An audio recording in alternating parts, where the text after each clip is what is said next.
L'auteur de ce livre, c'est le bien-aimé frère d'Enven Fromke. Le titre du livre, Suprême Intention, chapitre 10, partie 3, chapitre 10, petit 3, chapitre 10, petit 3.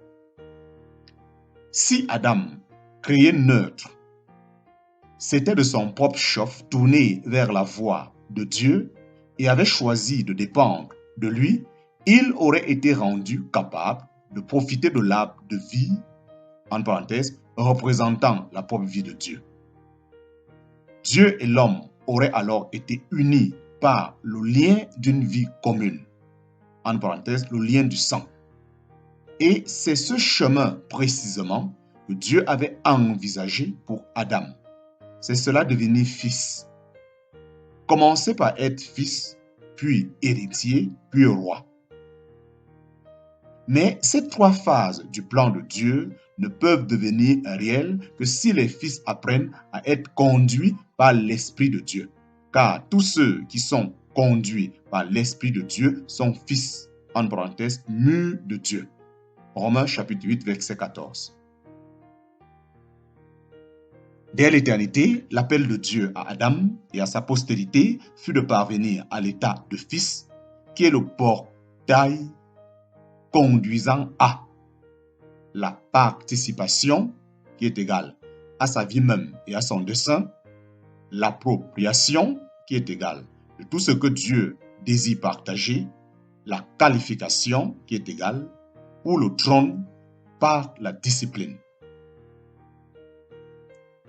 Remarquez que lorsque Paul en arrive à Romains chapitre 8, verset 14, après que l'homme ait été relevé de sa déchéance dans les premiers chapitres, il se trouve dans la position qu'Adam aurait eue s'il avait choisi de vivre pour l'intention de Dieu. Et c'est vraiment tragique de voir que tant de chrétiens ne semblent intéressés qu'à atteindre ce point-là. Car pour Paul, qui comprenait l'intention du Père, c'est en réalité là qu'est le point de départ, si l'on tient à réaliser ce que Dieu a voulu. Essayons maintenant de voir comment ces trois phases, celle de fils, celle d'héritier et celle de roi, trouvent leur expression dans l'expérience de chaque fils des entrailles de Dieu par le chemin de la participation, de l'appropriation et de la qualification. Premièrement, le fils. Dans Romains chapitre 8, verset 16, Paul souligne que l'Esprit rend témoignage à chacun quand il est enfant de Dieu, enfant, en parenthèse, né, teknon. Le désir du Père, c'est que l'Esprit entreprenne une œuvre dans l'enfant nouveau-né pour qu'il devienne, avec le temps, un fils pleinement développé. Bien-aimés, nous sommes, en parenthèse, ici et maintenant, enfants de Dieu. Ce que nous serons, en parenthèse, plus tard, n'a pas encore été révélé, en parenthèse, rendu clair. Mais nous savons que lorsqu'il viendra et sera manifesté, nous, enfants de Dieu, nous lui ressemblerons et serons comme lui. Et chacun de ceux qui ont cette espérance, se purifie.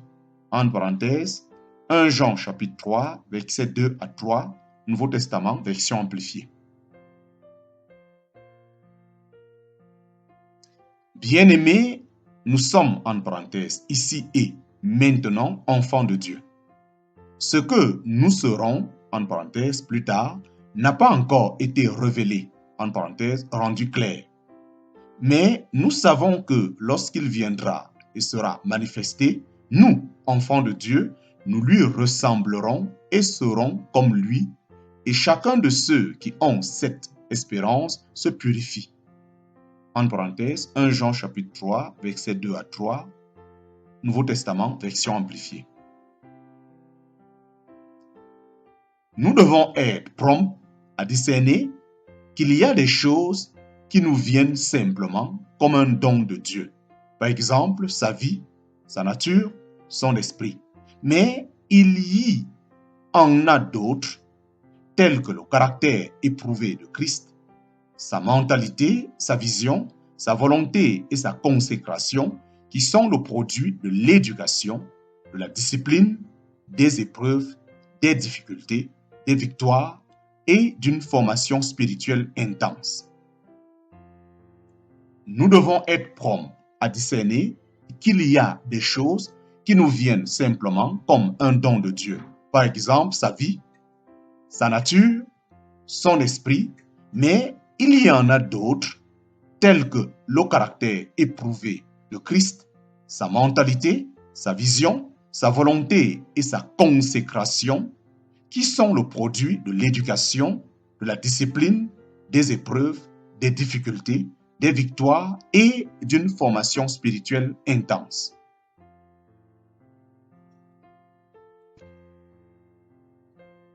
Tout cela faisait partie intégrante du plan originel de Dieu. Non parce que l'homme a péché, mais même s'il n'avait pas péché. Non parce que l'homme a péché, mais même s'il n'avait pas péché. Ensuite, héritier. Ensuite, l'héritier. Dans Romains chapitre 8, verset 17, Paul nous annonce que nous sommes co-héritiers avec Christ. La naissance confère le droit de devenir héritier. Mais l'entrée en jouissance de l'héritage n'est assurée qu'à ceux qui vivent conformément aux intentions du Père. La naissance confère le droit de devenir héritier. Mais l'entrée en jouissance de l'héritage n'est assurée qu'à ceux qui vivent conformément aux intentions du Père. Quand celui qui devint Alexandre le Grand atteignit l'âge de 12 ans, son père, le roi Philippe de Macédoine, prit des mesures pour qu'Aristote devint son compagnon et son tuteur. Plus tard, Alexandre considéra le grand philosophe comme son père et l'honora comme tel. Il exprima par là qu'alors qu'il avait reçu son corps de Philippe, c'était Aristote qui était le père de son entendement. Il déclara qu'il était plus reconnaissant envers Aristote pour les connaissances acquises avec lui qu'envers son père pour la vie qu'il en avait reçue. Et nous aussi qui sommes fils de Dieu par la naissance, nous devons choisir si nous voulons permettre à notre Père céleste de nous communiquer sa manière de voir, son dessein, sa vision et son intention suprême.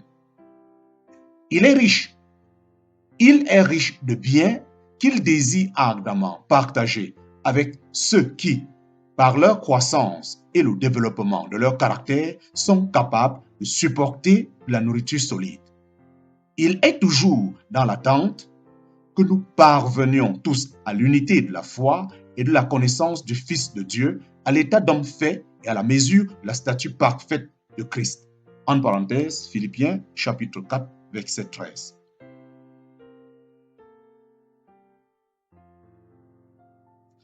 Il est riche de biens qu'il désire ardemment partager avec ceux qui, par leur croissance et le développement de leur caractère, sont capables de supporter la nourriture solide.